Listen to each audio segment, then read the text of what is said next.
Boa noite, iniciamos a nossa web aula agora já na UC de Instalação, Operação e Manutenção de Sistemas de Refrigeração Comercial. Essa aqui o nome ficou grande e também a SAP uma das mais complicadas aí com relação a contas, né? Nós temos aqui o exercício que é o cálculo de carga térmica.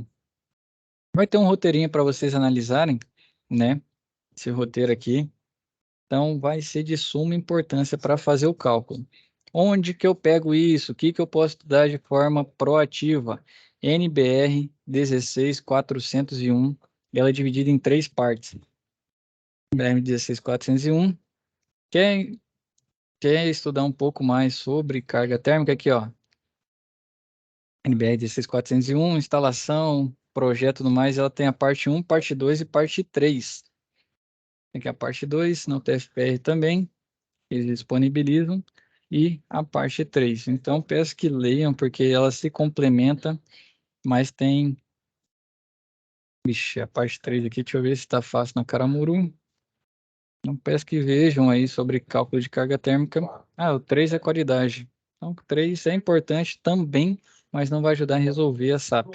Então, veja a parte 1 e 2, principalmente aí, para já caminhar, quem quiser caminhar antes. Essa aqui, muito provavelmente, a gente vai marcar a web aula extra, ou eu vou subir a aula extra para vocês, porque o cálculo é comprido. Nós vamos fazer à mão e, caso dê tempo, eu quero mostrar para vocês o uso no software do BlockLoad. A gente escolhe um de vocês aí, pega as medidas, faz um ambiente, e eu mostro para vocês no BlockLoad como que funciona. Por quê? Como o cálculo é complexo, né, o software ajuda. Antigamente era à mão, mas hoje em dia, se você vai entregar um projeto, o pessoal não aceita mais a mão, necessita do software. A gente utiliza o BlockLoad, né, mais fácil acesso. Tem um custo, tem, mas vou mostrar para vocês aqui no momento como que faz o cálculo. Show? SAP 1, passar rapidamente nela aqui, como eu disse para vocês. Lembram de MacFlu? Tem muito a ver com o MacFlu aqui, que ele fala de um self e tudo mais, e a questão de duto. Então, ó, engenheiro, dimensões fornecidas, segmentos, saídas, tal. Qual que é o valor, né?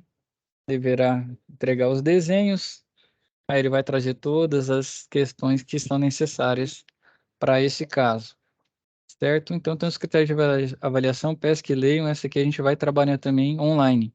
E a principal para hoje, SAP 2, porque linka com o momento presencial. Então, como eu briefei no começo, né?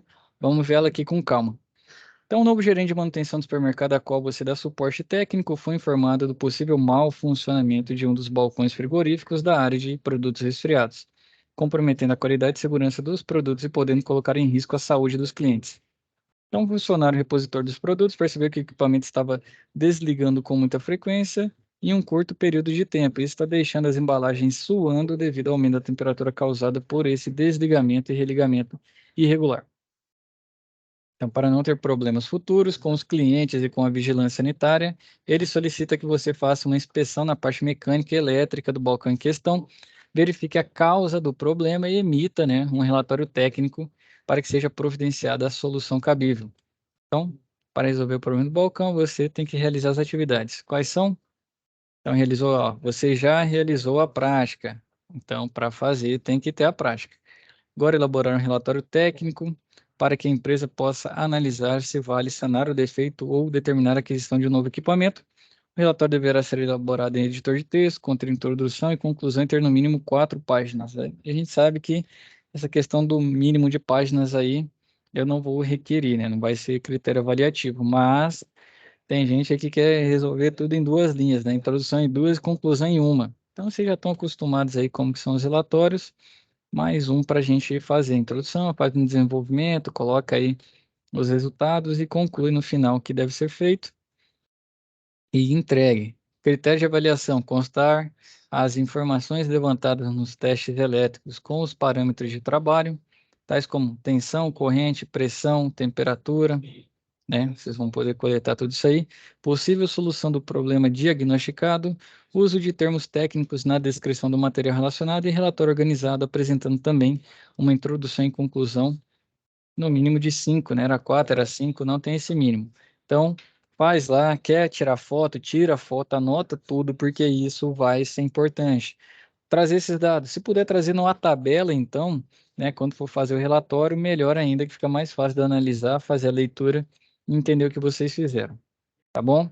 Então, tem esse relatório aqui de suma importância que vocês vão ao encontro presencial e que já se atentem a essas informações para fazer o relatório. Combinado? Combinado. O Hilton que gosta de um relator, rapaz. Falar com ele é na hora. Não tem outro jeito, né? Infelizmente. Todo mundo quer ser do seu grupo, né, Wilton? Oi? Todo mundo quer ser do seu grupo? É que você gosta. Ai, depende, não sei, né? Eu odeio Pessoal, relatório, cara. Vou pagar todo mundo para fazer para mim esse relatório aí. show de bola. Lembrando da aula anterior. Pessoal, mostrar para vocês aqui rapidão, né? Entrando aqui na refrigeração comercial, linkando a SAP 1.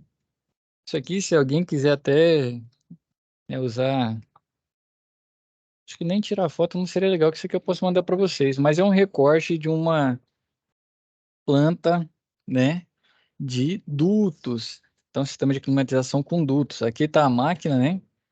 Essa aqui muito provavelmente não está muito legal, mas que é um rabo quente aqui. E como estão os dutos, né? Como que são desenhados.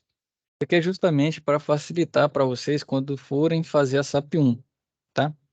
Aqui é uma rede de dutos, um projetinho como que fica, né? As cotas, o desenho, simbologia, justamente para lembrá-los do que será feito. Então, esse aqui vai ser muito próximo do resultado final. Sabe, é desse jeito o desenho lá? Não, não é desse jeito, mas a representação, questão dos dutos, as medidas, né? A cota que vocês vão utilizar é bem similar a isso aqui. Show de bola? Então, vamos começar falando aqui sobre os nossos sistemas comerciais, né? Então, essa área aqui é muito legal. O quê? Eu vejo que ainda tem muito cliente em potencial nessa área. Por que cliente potencial? Que eu vejo. Linha comercial, vou usar aqui uma ilha, né? Ilha de congelados. Rapaz do céu, se aquilo para de funcionar, quanto de prejuízo o cara tem ali no, na questão das carnes que ele tem exposta, né? Questão de frutas também, tem frutas bem caras, tem outros produtos aí também com valor elevado, né? Já industrializados, enlatados, assim vai. E ele abre o mercado todo dia, meu amigo. Então, o cara que vende todo dia, né? Ele precisa da resolução muito rápido. Então, é difícil. Eu tenho um colega aqui que ele tem um supermercado aqui em Goiânia, e ele estava dizendo, ele até conversou comigo, pô, tem alguém para indicar nessa área e tudo mais, porque o que eu tenho lá, tem hora que ele viaja, que ele vai embora, e eu não acho outro que resolva. Porque quem tem dois tem um, né? Isso aqui realmente o pessoal trava um pouco mais. Qual que é a principal diferença nisso aqui? Como a gente muda fluido, a gente muda faixa de pressão e temperatura. Então, isso afeta um pouco, né? Outra coisa, linhas longas, questão elétrica já do próprio cliente, que às vezes é deficitária, e muitas vezes a pessoa, por não saber tanto nessa parte, né, acaba aí tendo problemas. Parte de automação também, né? Esses equipamentos estão cada vez mais automatizados. Muitos aí supermercados têm um supervisório para acompanhar, né? Então, é um ponto também aí que cada vez mais vocês vão se desenvolvendo, vão conseguindo suprir essa demanda do mercado, né? O mercado tem nessa área aí também bastante demanda. Eu já vi muita gente fazendo coisas aí que, de verdade, eu não sei como que eles conseguiram, né, chegar nesse cliente e entregar um serviço desse. Então, eu vejo aqui com bons olhos essa área também por faltar demanda, né? Então, são apresentados aqui temperaturas de trabalho usualmente utilizadas em sistemas frigoríficos comerciais. Isso aqui tem norma, né, para guardar questão de vigilância sanitária, questão de armazenamento e transporte de alimentos, né, questão de segurança alimentar, tudo mais define, né, quais são as temperaturas de trabalho para esses sistemas. Então, aqui, as temperaturas podem ser divididas, ó, 23,9 para ar-condicionado. Conforto, né? Isso tem a lei 3589, assim vai, a gente já viu bastante. Ó, refrigeração de alta temperatura 12,8. Aqui já é para algo manter ele resfriado, né? 1,7 para refrigeração de temperatura média. Também, dependendo do produto, já começa a congelar, outros não congelam, ficam só resfriados. Tem menos 23,3 para refrigeração de baixa temperatura, aqui já congela, né, praticamente todos os alimentos que a gente tem. E menos 31,7 refrigeração de temperatura de extra baixa, né? Refrigeração de temperatura extra baixa. Então, aqui são as faixas de trabalho. Entra muito com aquele HBP, MBP e LBP, que é High Back Pressure, né? Para compressores mais na nossa área de conforto. MBP ali já resfriados, né? Que é Medium Back Pressure, pressão de retorno média. E o Low, aí já para a parte de refrigeração, câmara fria, tudo mais, temperaturas negativas aí para baixo de menos 18, menos 20, assim vai. Lembrando que alguns desses sistemas, para chegar a temperaturas bem mais baixas, né, precisam de sistemas em cascata. Então, um faz um pré-trabalho, que é chegar numa temperatura X, para que o outro trabalhe na temperatura mais baixa ainda. A gente vai ver futuramente também. Então, as câmaras frigoríficas de temperatura média normalmente operam em uma faixa de 1,7 a 2,8, depende muito do alimento, enquanto os refrigeradores comerciais operam em temperaturas ligeiramente elevadas, de 3,3 a 4,4 graus. Já as câmaras frigoríficas congeladoras normalmente trabalham a temperatura de faixa de menos 23, e os congeladores dos refrigeradores comerciais operam a cerca de menos 18,8. Essa temperatura já congela a carne, né? Que é um dos principais aí que a gente tem, já congela assim, passando aí de menos 18, já começa a congelar. Então perceba que a diferença entre as temperaturas das câmaras frigoríficas e dos refrigeradores comerciais se deve ao modo como o espaço interior é utilizado e ao projeto do equipamento. As baixas temperaturas das câmaras frigoríficas permitem o mantenimento de grandes quantidades de produtos frescos por períodos longos. Os refrigeradores comerciais, em contrapartida, são utilizados por conveniência, por serem menores e poderem ficar localizados mais próximos do usuário. O ciclo, né, de compressão muito similar na aos outros, né? O ciclo é bem similar, muda as temperaturas e pressão, mas é compressor, condensador, expansão e evaporador. E como que funciona aqui no nosso diagrama de Mollier, né? Como é outro fluido, ele também vai tocar nos mesmos pontos, né? Então é muito, além do superaquecimento, nesses sistemas aqui a gente também trabalha com o subresfriamento, entre 3 e 7 mais ou menos, para garantir realmente que está saindo ali, né, no ponto, quando a gente pega aqui, ó, no nosso diagrama, no ponto 3 para o 4, está indo realmente só líquido. Então, tem esse cuidado, né, para a gente fazer que esteja tudo condensado de fato. Então, aqui a gente também trabalha com o subresfriamento, certo? Isso aí é primordial.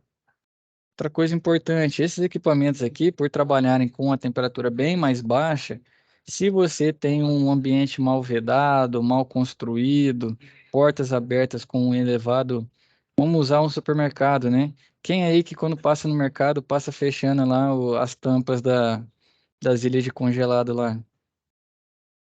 Alguém tem o costume de fazer isso? Eu tenho costume. Tem? Wellington, você ia falar, você tem um costume também? Eu fico com dó da energia, professor, e dó dos alimentos que fica perdendo, né? Cara, Já é tipo automático, né? Vai passando e fechando. Como é que pode, mano? não, eu gostei então que vocês fazem isso. Gateiro é o cão mesmo, gateiro é foda. Eu gostei que vocês fazem isso. Eu também tenho essa política, por quê? Por exemplo, eu quero que o cara cuide das máquinas que eu dou manutenção. Ali, meu amigo, vai forçar demais a máquina. Então, assim, para o cara que está dando manutenção naquele local, no supermercado que for, é um cuidado a mais. Então, quem entende, né? Ia pedir aí justamente para vocês cuidarem disso. Ah, que se lasque o outro, né? Mas a gente planta, a gente colhe. Então, realmente, o equipamento, por trabalhar com uma temperatura muito diferente, ele sofre demais quando ele fica aberto, porque vai estar misturando ar, questão de equilíbrio, né? equilíbrio da natureza. Vai estar tendo troca, vai entrar o ar ambiente. Aí imagina, entrando um ar a 30 graus numa câmara de menos. Acho que essa no mercado chega a menos 18, né? Essas ilhas, quem trabalha com ilha aí?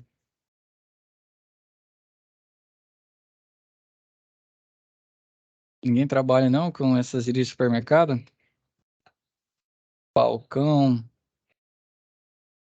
Se ninguém Eu ainda vou, trabalha. Ah, vai falar, Roberto? eu ainda vou trabalhar nessa área ainda. Vai Mas trabalhar, mas por enquanto ainda Estava não, né? estudando para isso mesmo.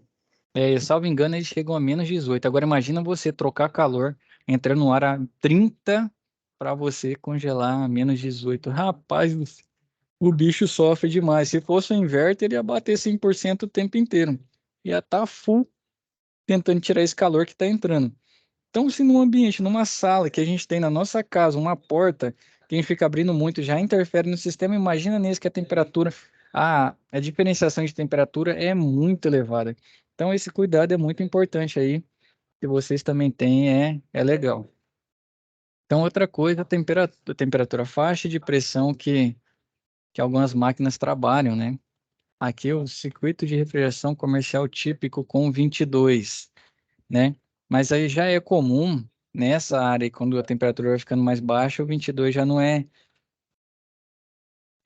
o que está mais à frente. O 134A é o que está mais comum, né? Ele aí vai sendo trocado, salvo engano, e tem o 404. Alguém trabalha com geladeira comum em casa? Geladeira Eu trabalho. é 404, né, Cristiano?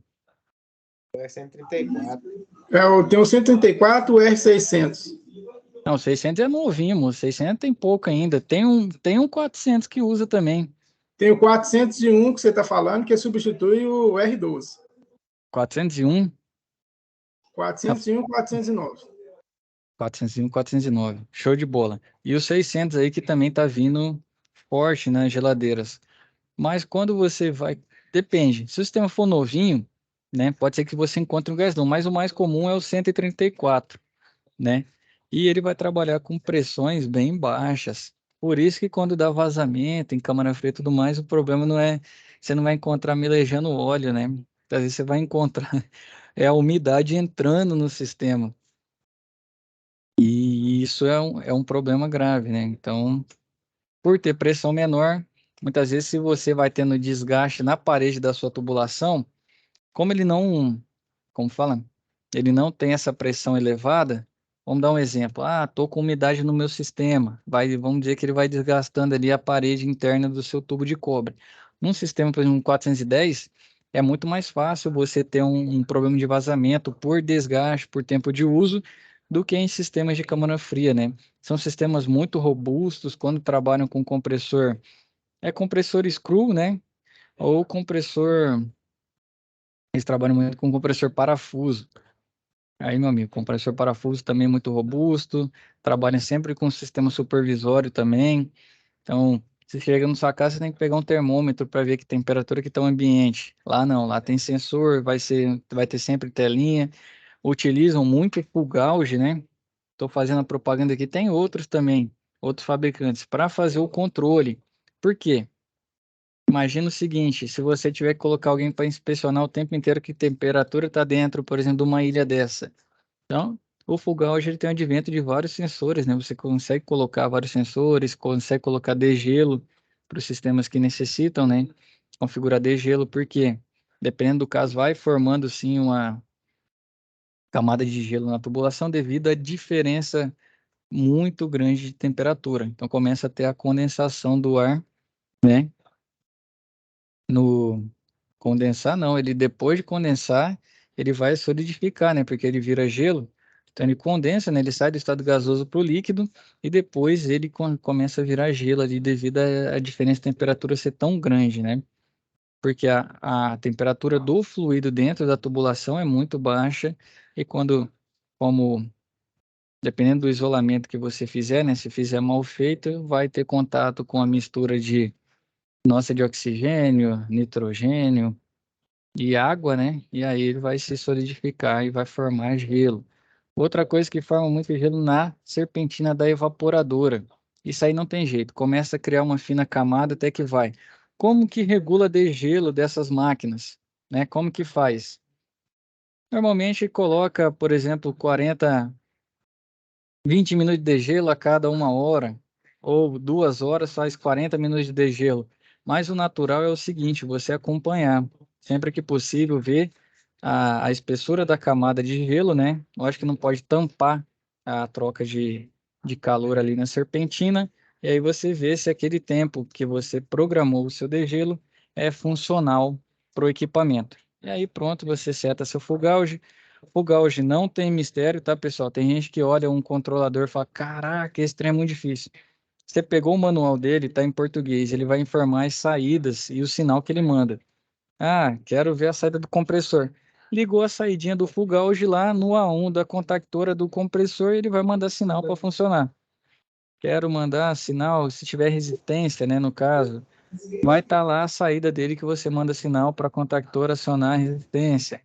Então, assim vai. Não tem tanto mistério. O mistério é entender o processo e parametrizá-lo. Então, vai mexer com o full gauge ou outro controlador. Estou usando aqui porque é o mais comum, né? Não é propaganda, não. Pega o manual dele, dá uma lida, porque depois que você lê, eu tenho plena certeza que você não vai ter dificuldade nenhuma para trabalhar com aquele elemento. Cristiano, levantou a mão à vontade, meu rei.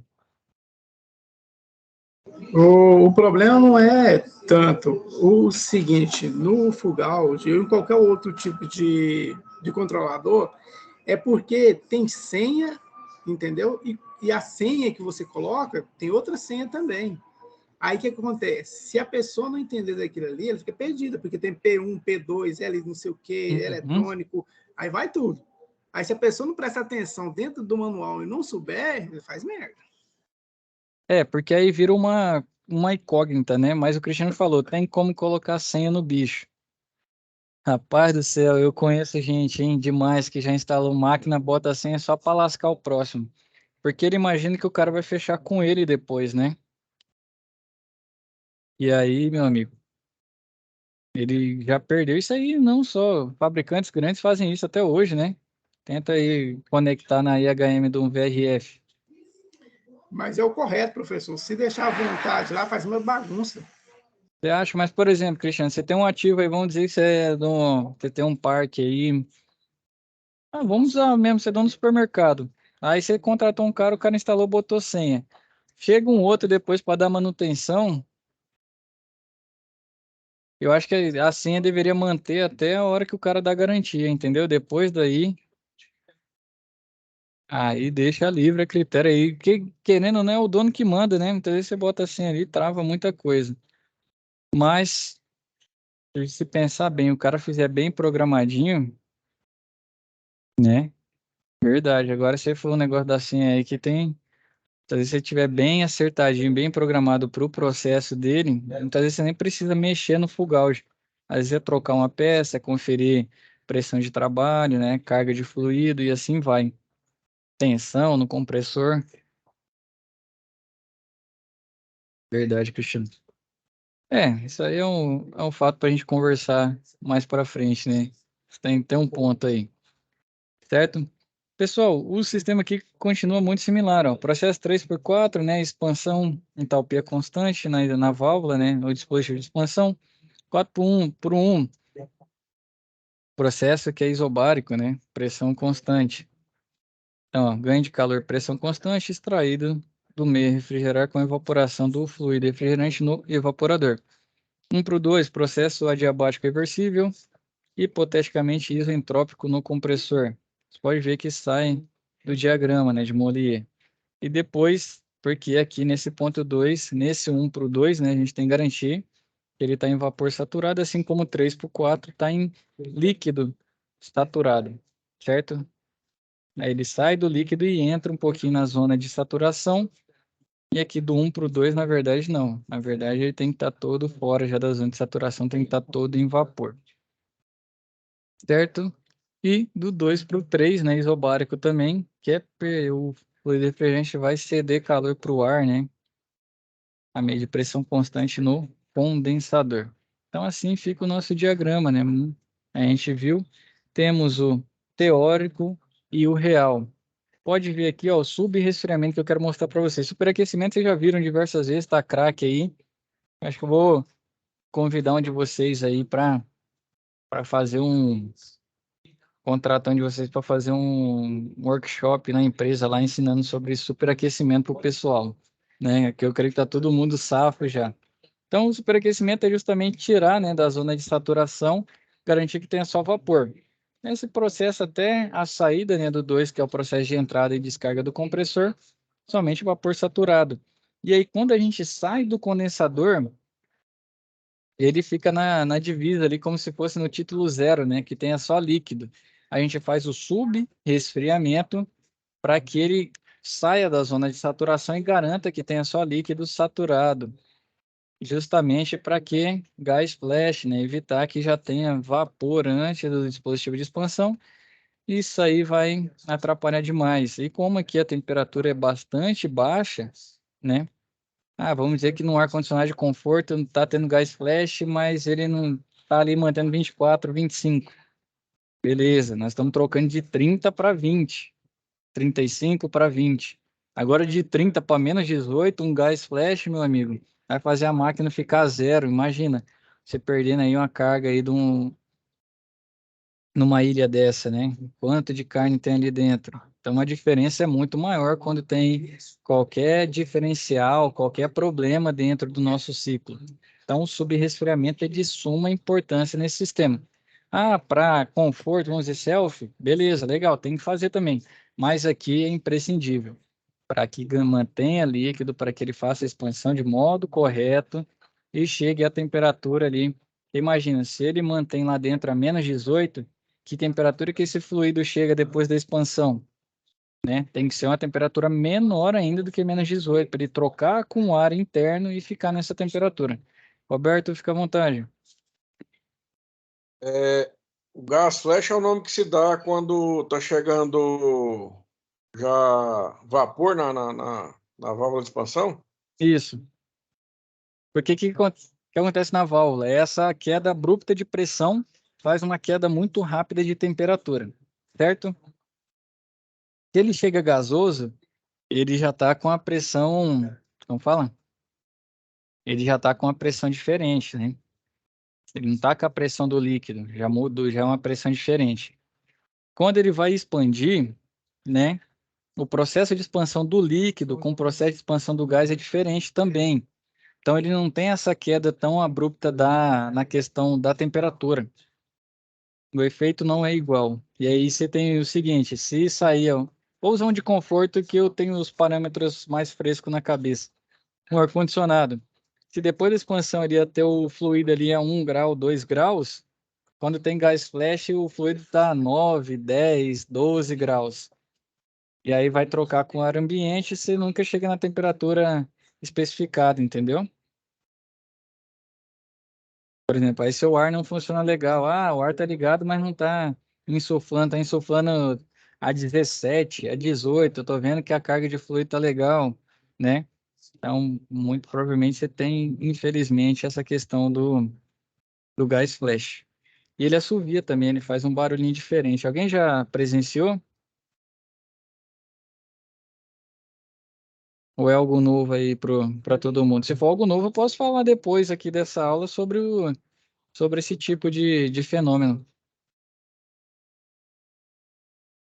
Aí conta aí para mim se vocês já viram isso, se não.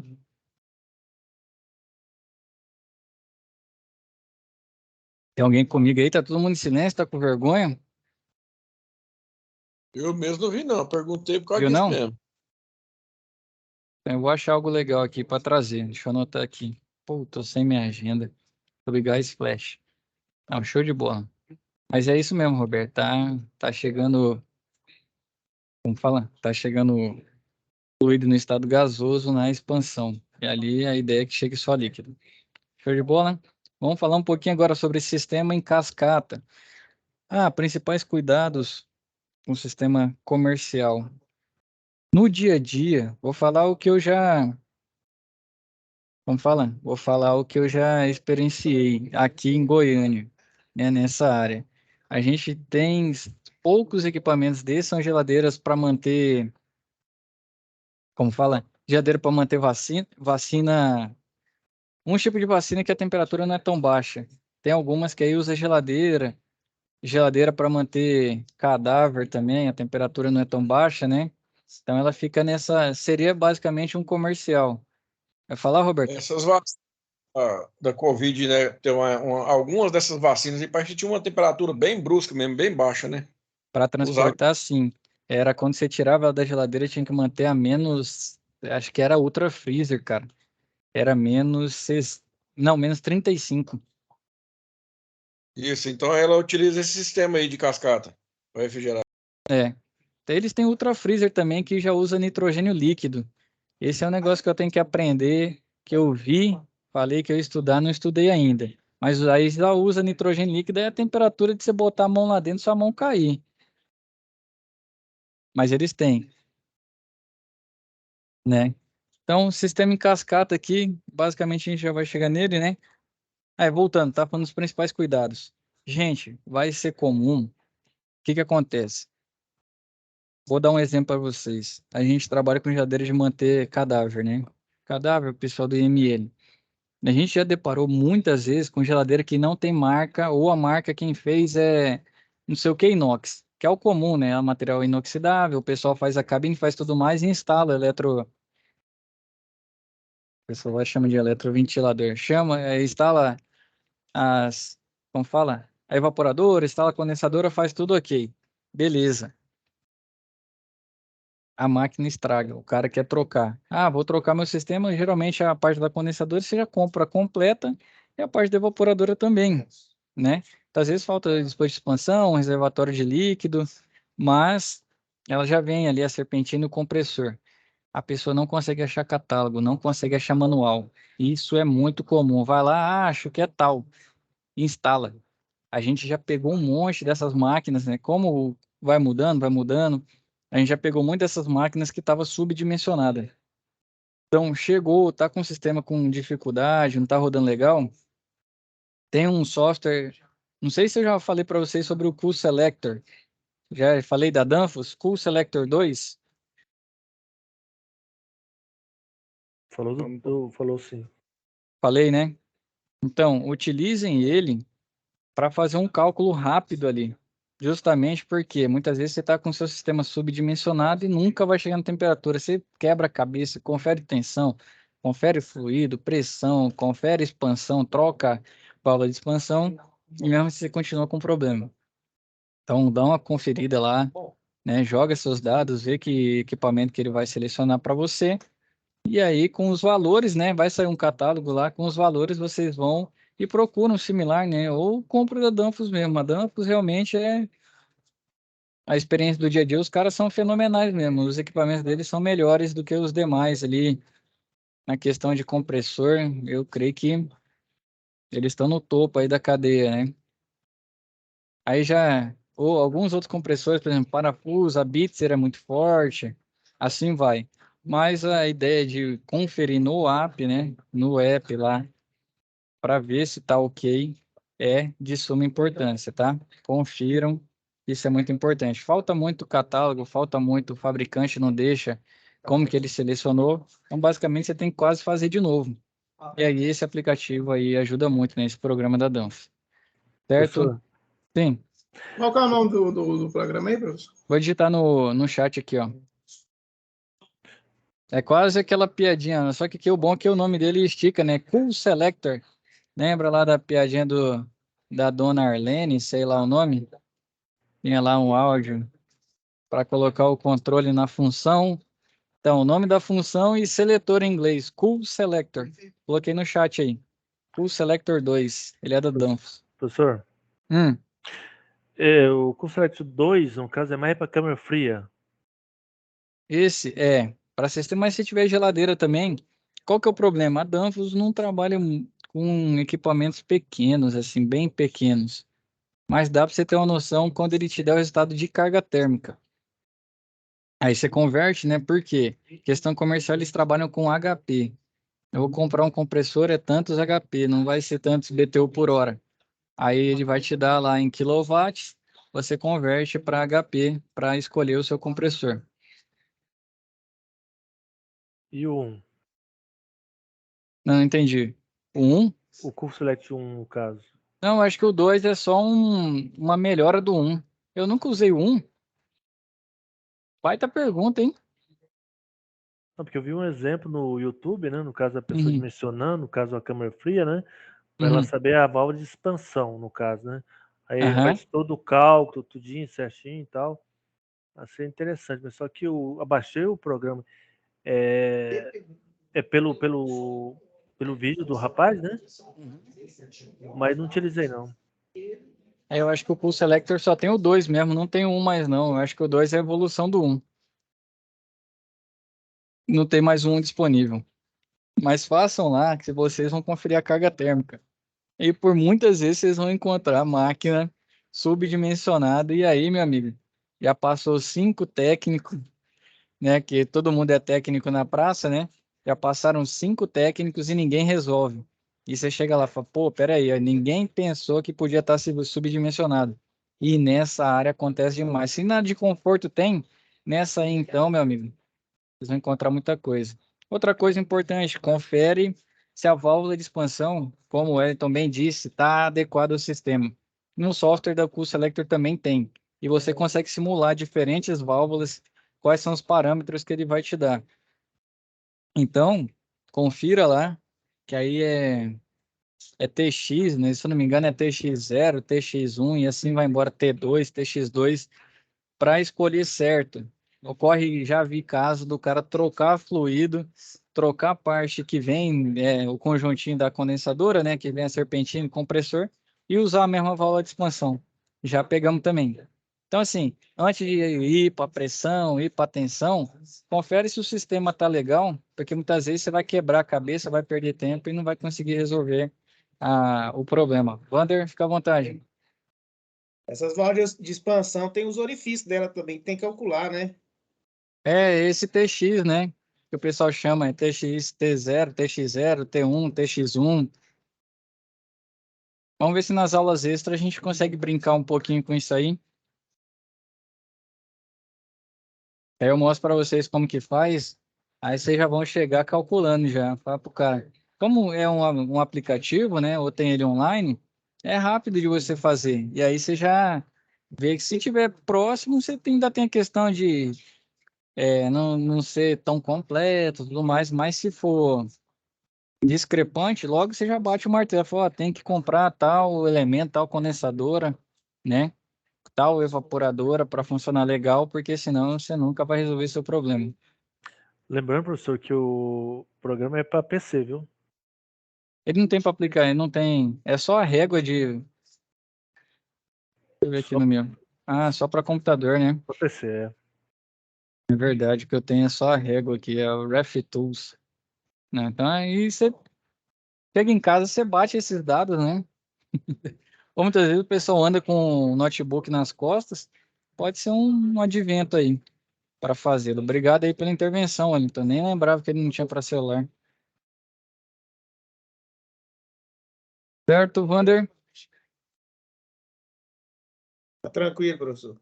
Show de bola. Então vamos aqui para o cascata, né? São formados por circuitos de refrigeração independentes, operando com fluido refrigerante distinto. Em geral, são utilizados em situações com necessidade de temperaturas de evaporação bastante baixas, para que o que para os sistemas convencionais acarretaria em pressões de evaporação inferiores à pressão atmosférica.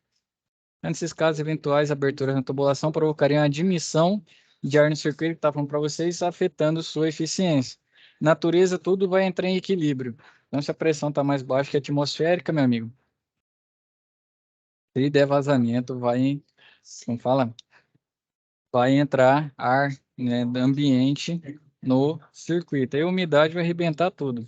Então, circuitos independentes apresentam um trocador de calor que atua como interface entre sistemas, o que opera como condensador para o circuito de baixa temperatura e evaporador para o circuito de alta temperatura. Então tá aqui, ó. Vai ter um elemento que ele vai ser um evaporador condensador, certo? Vai ter o circuito de alta com condensador geralmente a ar, né? Vai ter um sistema ali de condensação a ar. Aí vem, cadê? Para o nosso sistema cascata, né, que é esse trocador de calor aqui, que para ele é evaporador porque é a temperatura mais baixa que o ciclo de alta temperatura vai ter e ele vai ajudar a tirar o calor do ciclo de baixa. Muito similar a, como fala o Schiller, quando tem o fluido, tem o trocador de calor e tem a água, né? Então ela é uma interface para isso. Quando ele está com a mão levantada aquela hora ou agora de novo? Ah, foi aquela hora. Show de bola, beleza. Então, vocês pegaram mais ou menos como que é o sistema? Circuito, quando ele fala de alta temperatura, a temperatura é baixa também, mas não é tanto quanto a que a gente quer. Por isso que ela vira alta. Então, ali, por exemplo, tô chegando a... Pegar um circuito aqui, tô chegando a -10 ali. Temperatura de evaporação -10. -10 vai ser o condensador do outro. Aí você imagina quanto que o evaporador do outro chega. -45, por exemplo. Então, imagina você ter que fazer -45 com condensador a ar normal, que vai trocar ali como fala, com o ar ambiente a 30. Então, a discrepância seria de 70. Não tem ciclo que faça isso. Quer dizer, eu não estudei nitrogênio líquido, então retiro o que eu disse porque eu não tenho certeza, mas um ciclo natural que a gente não tem no mercado, um ciclo dos que eu conheço, né, que consiga fazer essa troca de calor tão grande. Então, por isso que tem esse trocador de calor que ele é evaporador para um sistema e condensador para o outro. Então, a temperatura mais baixa do ciclo de alta está ali e ela é similar à temperatura de alta, a temperatura mais alta do ciclo de baixa. Então, é basicamente isso, cascata. É um circuito, chega até aqui, ajuda o outro a funcionar. E aí mudam-se os fluidos. Então, circuito em cascata aqui já tem que ter bem, assim, bem na mente mesmo, como que funciona o ciclo, o que que faz em cada ponto, pressão, temperatura, onde que vai chegar, tem que saber projeto, né?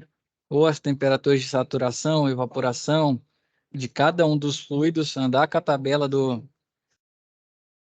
de pressão, temperatura do fluido para trabalhar com isso aqui. Então, isso aqui já demanda do cara muito mais. Eu acho que trabalhar com circuito em cascata é mais difícil do que trabalhar com full gauge, por exemplo. O full gauge você já consegue, lendo o manual, ter muita informação, entendendo como é o sistema, e fica mais simples. Agora, um sistema em cascata, para você ajustar ele, já dá um pouco mais de trabalho. Aí depende de que tipo de automação que tem, se tem um supervisório, se não. Se você tem o projeto a qual ele foi dimensionado, facilita demais trabalhar.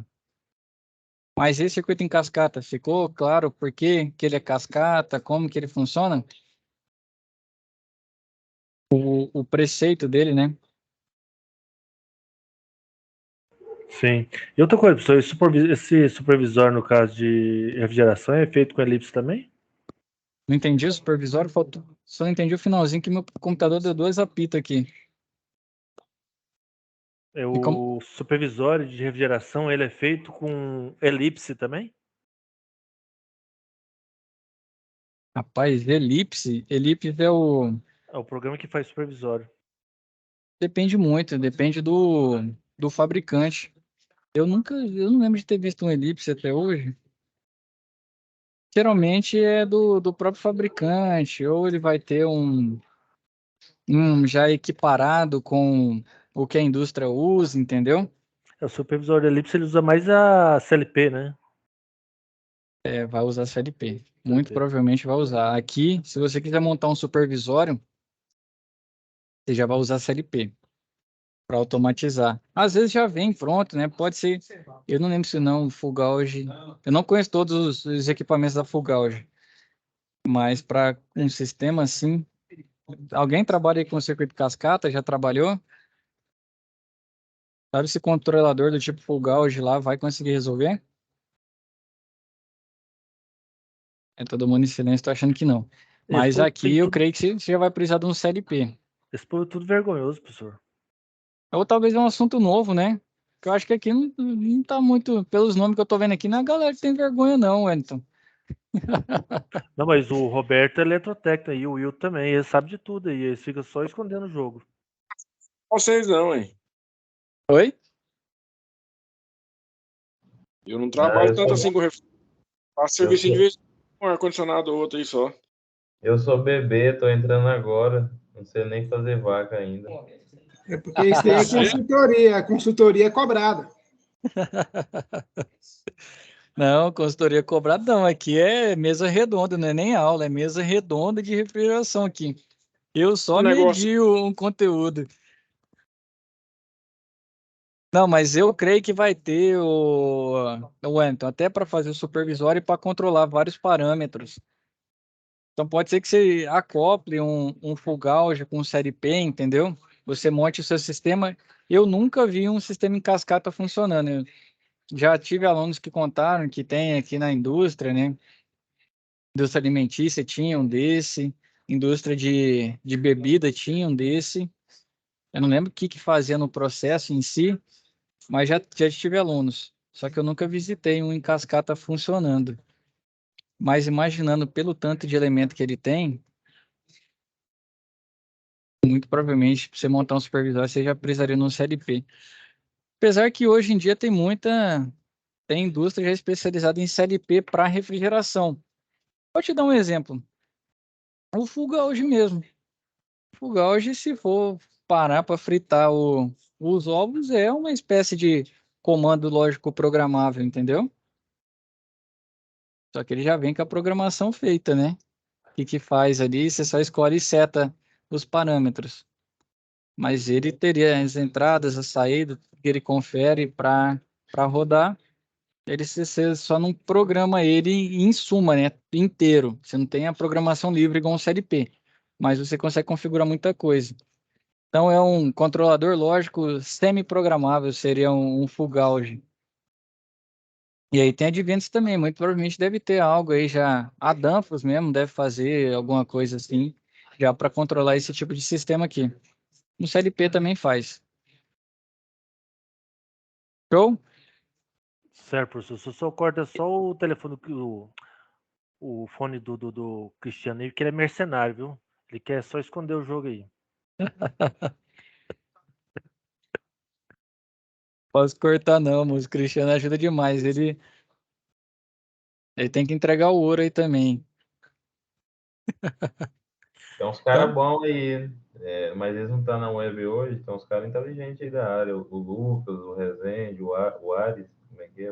a gente tem que vir na próxima, então, para a gente conversar sobre esse aqui também. É bom que a gente aprende com eles. Eu aprendo com eles também. O cara já tem 8, 10 anos de refrigeração.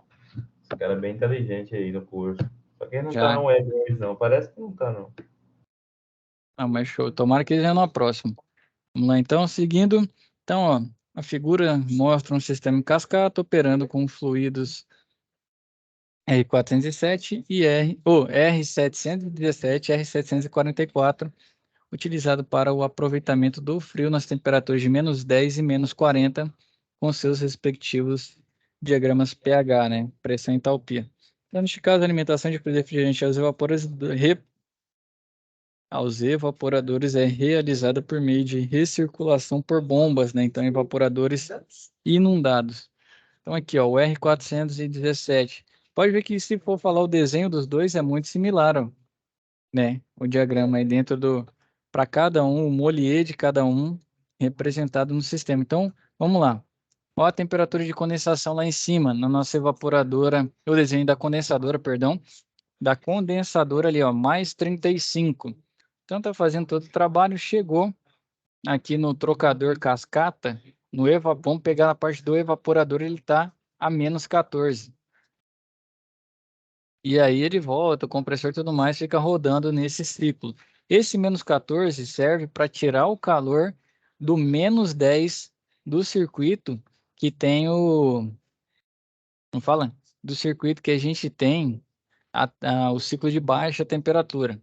Então ele ajuda a trocar o -10, ele vem e aqui cadê a temperatura? Ele não colocou a temperatura que chega. Mas no caso aqui seria -40 no evaporador dele. Então seria -40 aqui, está colocando o ciclo de CO2, né, que é o R744. Então chega a -40. Ah, tá aqui, ó, no separador de líquido. Então você imagina o seu fluido refrigerante a -40 fazendo a troca de calor, vamos dizer, dentro da sua câmara fria, né? Dentro da sua... Esse aqui vai ser câmara fria mesmo, menos 40, fazendo a troca ali com o ar que está passando, e o ar já chega também a temperatura bastante baixa, né? Dentro de câmara fria, quando já está rodando. Então, e lá na evaporadora ele chega a menos 40 para fazer essa troca e volta, né? E volta até menos 10.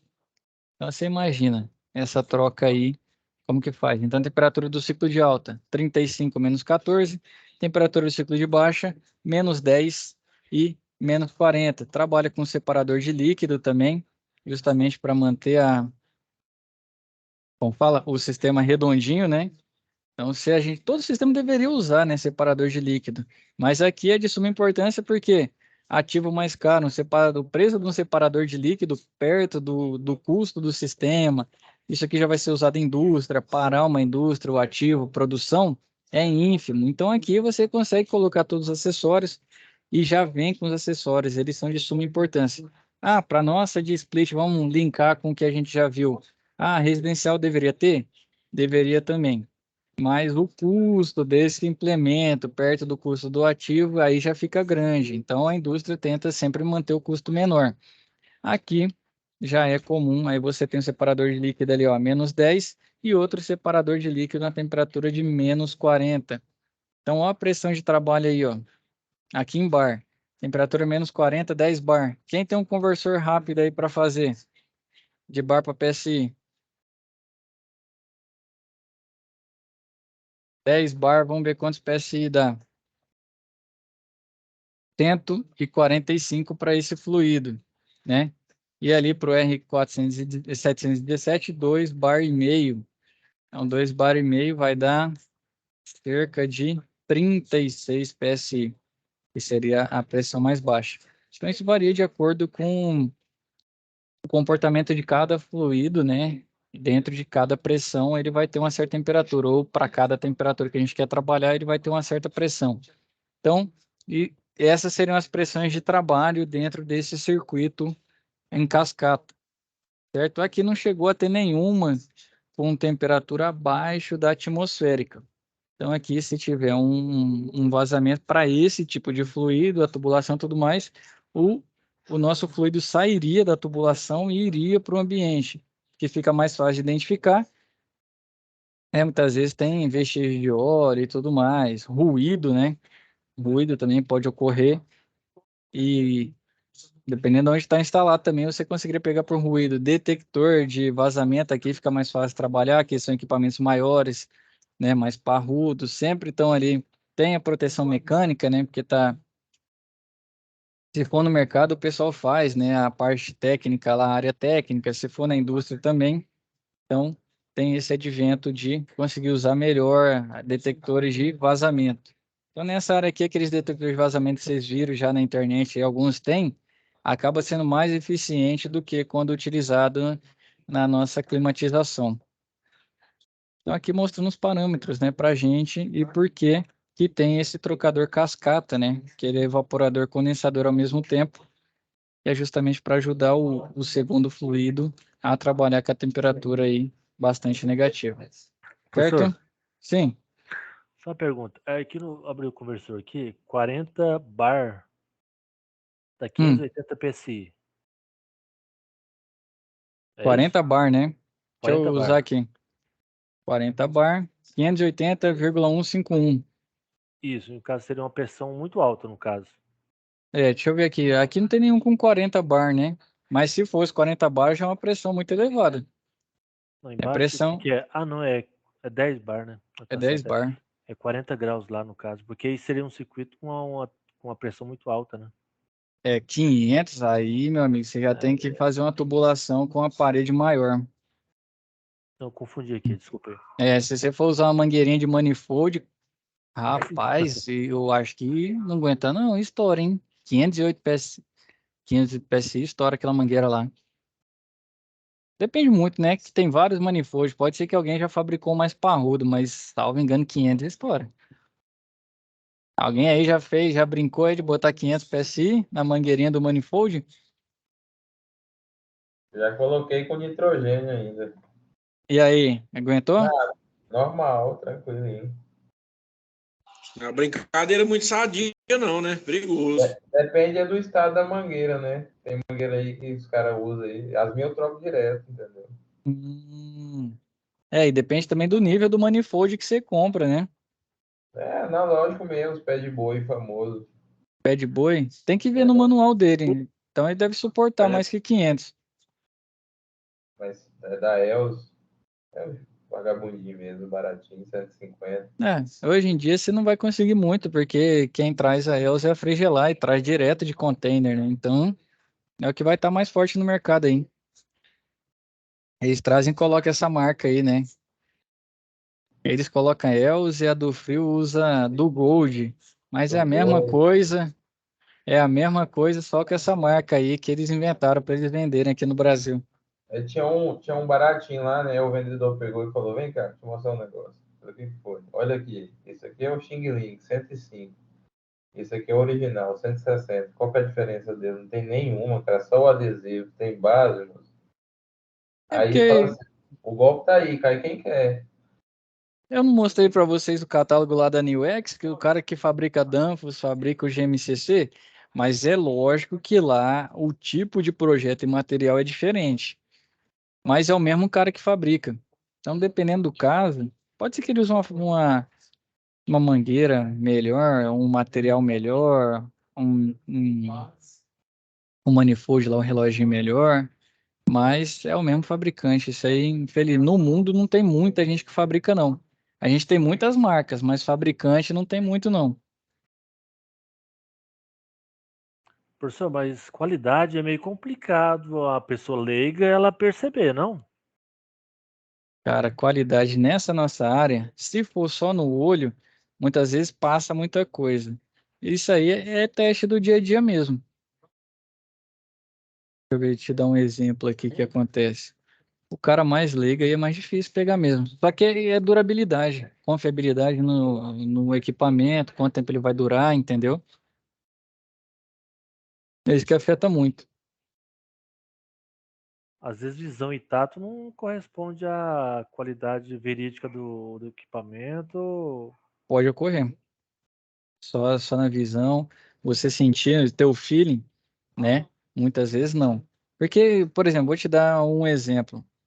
O aço que trabalha no olho, você não sabe que tipo de aço que é trabalhado num instrumento, entendeu? E assim vai. E outra coisa, marca também não é sinônimo de qualidade. E a gente sentiu na pele. Já contei para vocês da compra que a gente fez na Minipa e a tristeza que a gente teve.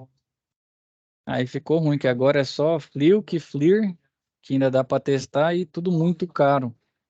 Então, assim, tem hora realmente que você pode comprar até o mais caro que a coisa não dá certo. Ainda mais depois da pandemia, meu amigo. Tudo que veio depois da pandemia. Ó, a experiência própria, eu comprei uma bomba de vaca, nova, da marca muito boa. O que que acontece? Quando esquenta o óleo, né, quando está em funcionamento, não tem a pintura dela, tá soltando tudo. Eu tô abismado, a bomba de vaca, 3 meses de uso, ela tá soltando a tinta tudinho, entendeu? Não tem lógica uma bomba daquela, eu fui grilado demais. Paguei quase 1.500 na bomba de vaca. Quando o óleo tá em funcionamento, ele tá estourando a pintura tudinho e caindo, entendeu? Vou tirar umas fotos e mandar lá no e-mail, mostrar para eles lá. Não tem base, mano. Mostra, sabe o que que acontece? Às vezes quis baratear no custo de pintura, falou, essa aqui funciona. E aí não suporta a temperatura, infelizmente. Cara, isso aí tem caso demais. Vou começar a contar aqui pra vocês, nós vai ter que sentar aqui e dar 10 horas no cabo de máquina, de instrumento, equipamento com marca confiável e dando problema demais. Infelizmente, depois da pandemia tem lotes e lotes, né? Não dá mais, não é só marca, é marca e lote. É lotes e lotes aí que realmente pode ser que você pegue um que tenha bastante defeito. Ô, Will, você tem que falar a marca para nós não comprar, moço. Ai, não pode falar não, tá gravando aqui. No final ele conta. Então, vamos lá, válvula solenoide. Muito. Isso aqui, máquina maior na parte de climatização já tem, na parte de refrigeração tem demais. Então, a bobina que é formada por um fio enrolado através de um cilindro. Quando uma corrente elétrica passa por esse fio, gera uma força no centro da bobina solenoide, fazendo com que o êmbolo da válvula seja acionado criando assim abertura e fechamento. Então é um abre e fecha, né? Então outra parte que compõe a válvula é o corpo dela. Esse possui um dispositivo que permite a passagem de fluido refrigerante quando sua haste é acionada pela força da bobina. Então é separada, ela veste, né? Tem o corpo, que é a válvula metálica, e tem a cabeça, né? Que é a bobina da solenoide. E você pode trocar uma ou outra. Quando se compra, você pode comprar o conjunto ou você pode comprar um ou outro. Se você vê, é mais ou menos se fosse um problema elétrico ou um problema mecânico, entendeu? Tá deixando passar mesmo fechada, então você tem um problema na sua válvula na parte do corpo, né? Que é a parte mecânica dela, que é fechar e abrir, né? E se você tem um problema de acionamento, não está acionando legal, você tem um problema na parte elétrica, que é a parte da bobina da solenoide, que você também pode trocar só um dos dois, porque tem um custo mais elevado. Então, ela basicamente é abrir e fechar. Então, o processo de abertura, né, para válvulas normalmente abertas, ou fechamento para normalmente fechada, das válvulas solenoides ocorre quando a bobina perde energia, quando ela é desenergizada, pois o pino exerce uma força intermediada pelo peso e pela mola instalada que o mesmo possui. Vou te dar um exemplo da solenoide utilizada no self-contained, que eu acho que vai ficar mais tranquilo para entender. O que acontece? Lá tem um termostato que comanda. Vai ser similar aqui também, só que aqui muda que tem mais válvula, que a válvula está dentro do reservatório de líquido, ou a válvula, quando fechar, né, desligar o sistema para ela fechar o sistema ali com, com o fluido no reservatório de líquido, ou muitas vezes para fazer um desvio aqui, quero usar ela com a temperatura mais alta para fazer degelo, tem sistema que também é assim. Então você já tem mais válvulas trabalhando, mas vou usar o exemplo de um self que é mais tranquilo. Self-contained é um split maior, né? Um splitão. Quem já viu splitão aí, self-contained muda que tá tudo contido ali. Ou ele pode ter às vezes tem um rabo quente, tem um condensador remoto, tem condensador a água, mas basicamente vai estar ali dentro do sistema dele, né? A evaporadora vai estar, depende do caso, vai estar a condensadora tudo junto. Então, ele, como que ele faz? Para desenergizar, quando você vai desligar a máquina, geralmente a gente acha que, deu lá a hora de desligar, vamos dizer que é até um timer, né? Deu a hora de desligar, ele vai lá e corta a energia, fecha tudo. Na verdade, como que é o desligamento? Eu acho que eu já até comentei com vocês sobre solenoide. Quando é o desligamento, ele manda o sinal, né? No caso ali, ele desenergiza a solenoide, ela fecha, né? Deixa eu só ver aqui, ó. Abertura é perder energia. Ela fecha ali, então o fluido para nela e aí o pressostato tira o compressor. É o pressostato que tira, não é desenergizando mesmo. O pressostato vai lá e tira o compressor para quê? Para que ele, quando for partir, não parta com a carga muito elevada. Então fica mais fácil ele começar a rotacionar, a fazer o trabalho dele, aí a solenoide abre e deixa o fluido continuar. Justamente para isso. Então, é o pressostato que tira o compressor na hora do desligamento. Isso aqui só em máquinas maiores. Split convencional, você já não vai encontrar solenoide. Ele é basicamente isso, pois o pino exerce uma força intermediada pelo peso e pela mola instalada que o mesmo possui. Então, ele é basicamente para abrir e fechar. Como que a gente usa? Para condicionar ou conter o nosso fluido numa certa parte do nosso sistema. Muitas vezes para garantir que ele, como fala, garantir que ele não esteja dentro do compressor, né, para a partida ser mais leve, garantir que ele, por exemplo, passe na serpentina da evaporadora já na temperatura elevada, né, vamos ver a temperatura que ele passaria no condensador. Ele tem um desvio para ele passar direto na serpentina da evaporadora para descongelar o degelo. Deixa eu ver o que mais. Para manutenção também a gente usa, às vezes não solenoide porque o custo é mais caro, né? Você pode usar outras válvulas aí mais baratas, que aí você vai lá manualmente mesmo e rotaciona ela. Mas para manutenção você pode usar solenoide se tiver também, conter o fluido. Quero dar manutenção nesse trecho X.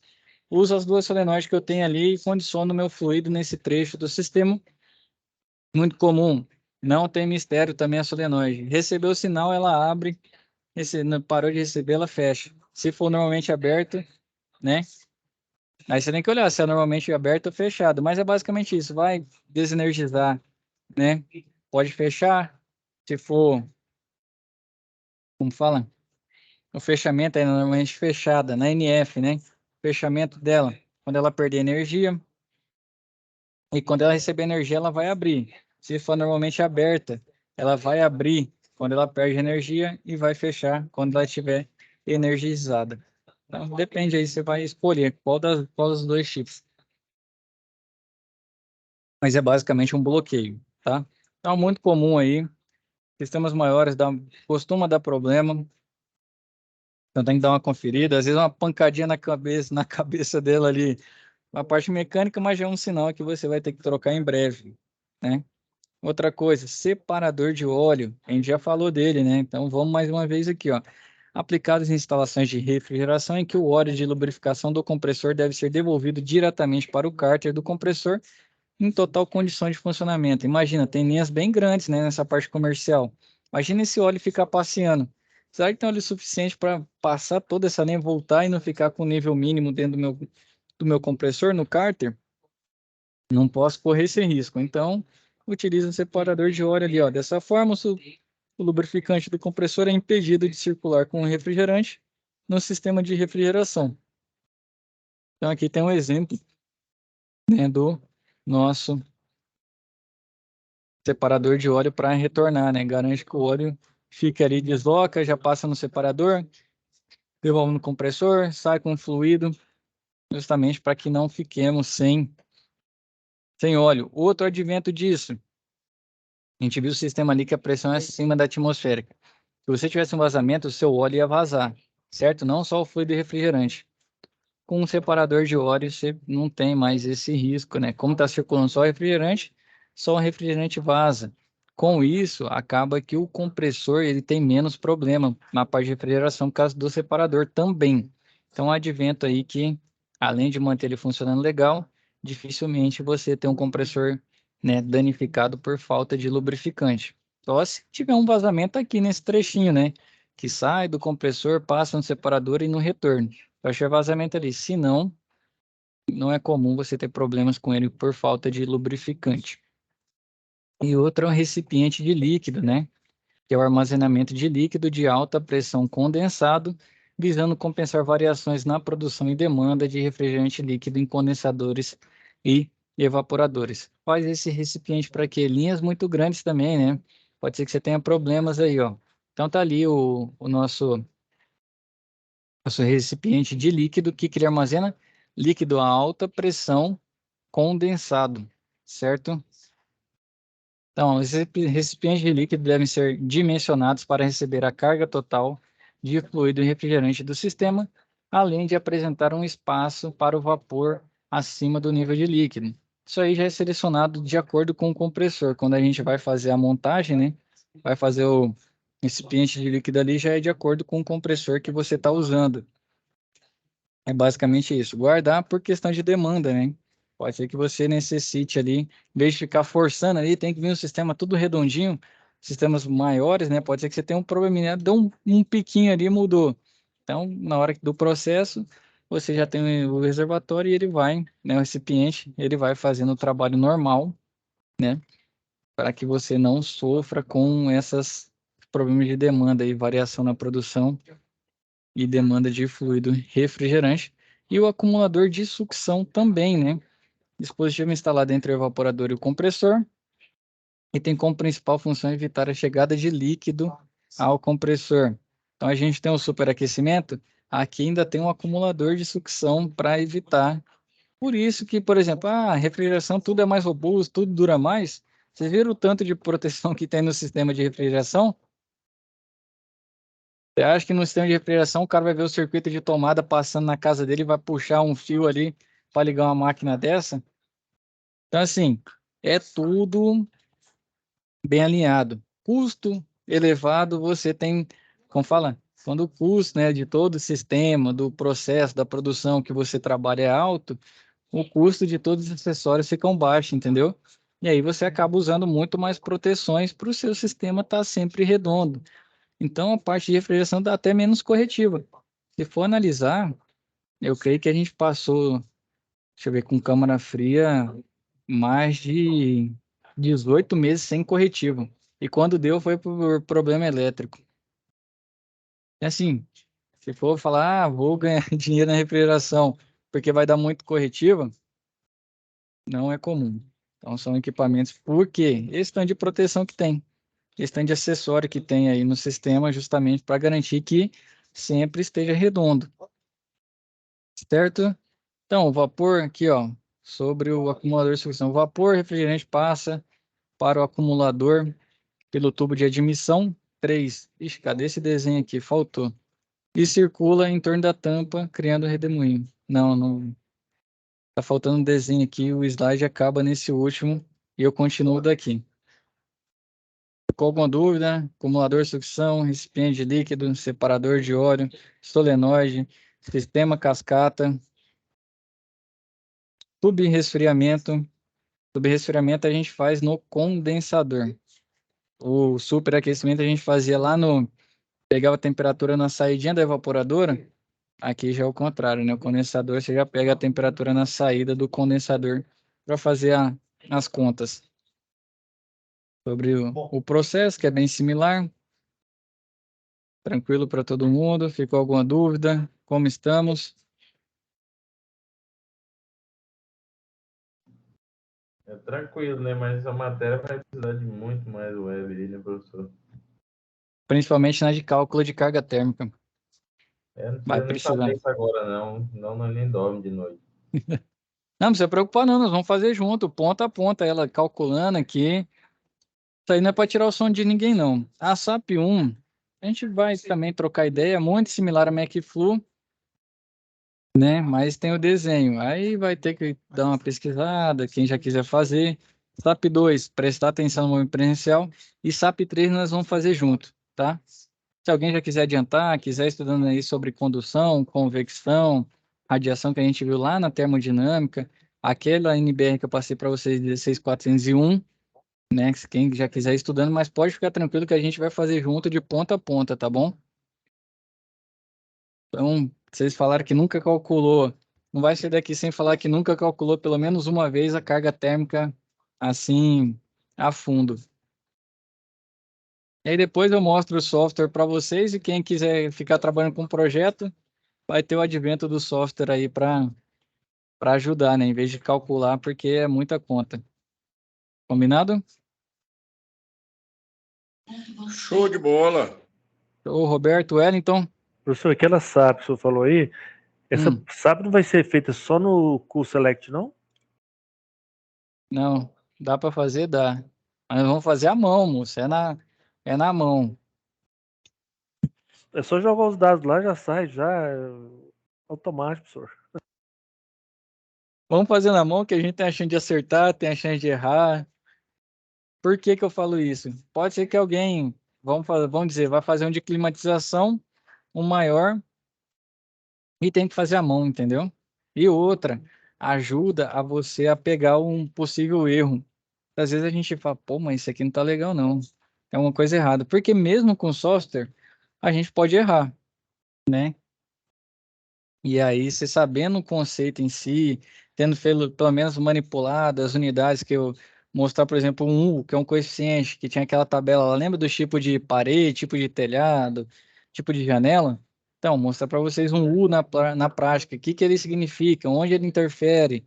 Então, você vai falar, pô, vou construir minha casa, já vou usar uma parede com isolamento na parede, vou fazer um ático, né, da laje com o telhado, né? Fazer um ático aqui, deixar um ático maior, pontos de ventilação na minha casa. Se eu usar vidro, eu já vou usar uma película para diminuir a carga térmica ao máximo. Então, vai ser a oportunidade que a gente vai ter para pegar esses conceitos também. Eu creio que é bom. Quem quiser embarcar, a gente vai gravar. O Senai contratou um professor aqui de uma das áreas que eu estava ajudando o pessoal. Eu vou ter mais tempo livre a partir da semana que vem, se os caras não saírem daqui do Senai. E aí eu vou ter mais tempo para a gente fazer a web aula extra desse assunto. Quem quiser vir, como é extra, né, não tem obrigação. Essas aqui também não tem, mas como é extra, né, além do além, ninguém tem obrigação de vir, mas todos que quiserem embarcar nesse desafio aí, a gente vai fazer junto. Combinado? É sobre carga térmica? Carga térmica. Já pode ficar tranquilo com aquele lá. Quem quiser já estudando, pode estudar, mas a gente vai fazer ele de início a fim, juntos. Combinado? E que dia vai ser essa aula extra? Não, vou marcar para vocês ainda. Muito provavelmente, sem ser na próxima semana, na outra. Deixa eu ver a nossa entrega aqui, deixa eu conferir. Às vezes eu tô querendo fazer um trem. Até 11/6, não, tem um mês ainda cravado, 30 dias. Eu creio que da semana do dia 22 a 26 a gente já consiga horário livre aí para fazer essas extras. Durante a semana, no período noturno. Vai ficar gravado também, vou jogar na plataforma do mesmo jeito. Professor, referente à nota de eletrônica aplicada, já foi corrigida já? Falta uma. Falta a lista de exercício. Teve gente que já passou. Eu até estava falando aqui, eu ia aproveitar os 30 minutos finais, mas já estamos em 9h56, eu vou ter que continuar lá de casa corrigindo. Não, beleza, porque eu tô olhando aqui e falei, ué, mas não foi avaliado lá, eu fiquei meio... Você passou, mas faltou essa nota, né? Exatamente. Não, show de bola, nós vamos chegar nela sim. Eu já vou ela e o manutenção junto. O senhor já comentou, professor, que o Wilton e o Roberto foi reprovado, já escutei. É nóis, é nóis. Depois, não, professor, não reprova não, se eu descobrir onde é o senhor, eu vou lá cancelar seu CPF, hein? Pô, você tá aprendendo com o Wellington estranho aí, moço? Pode não, tá maluco? Aprende coisa ruim com esses caras aí, só trem ruim. Esse Wellington aí é custoso, menino. Rapaz, desse jeito aí, eu vou ter que conversar com o pessoal do Ministério Público para me arrumar como fala? Um porte aí, para eu pelo menos me proteger, que tá ficando difícil. Antes era só o Wellington, agora você também, moço? Professor, a Por piada é nossa- minha. Hum? A piada é minha e os camaradas querem pegar também, tá vendo? Então vai mandar um kit picanha lá, professor. Vai ter que ter uma corrupçãozinha aí, parece, uma coisa desse tipo. Não, isso aí não vai ter, não. Isso aí não tem nem chance, moço. Tá maluco? Tem não. O kit picanha é abóbora, professor. Fica de boa. Não, isso aí depois que você formar, quiser fazer um churrascão para comemorar, aí eu vou. Não, mas Aí o a kit gente picanha é abóbora, entendeu? Pode ficar tranquilo, né? também não vou querer, não. Rapaz, piorou essa proposta aí. Mas show de bola, pessoal. Então, agradecer a presença de todo mundo. Boa noite. Fiquem com Deus, né? Bons estudos aí. Dá uma estudada, dá uma pesquisada. O Wellington aí foi bem. Dá uma olhada nesse curso Selector 2 aí. Pode ser que ajude vocês a entender preceitos. E se ficar dúvida nele, a gente pode tratar na próxima web. Momento presencial, estejam atentos, porque tem a SAP 2. Dá uma lida nela aí, que vai ser importante vocês pegarem lá. Tá bom? Boa noite, fiquem com Deus e até nossa próxima web. Falou. Boa noite. Alô, boa noite.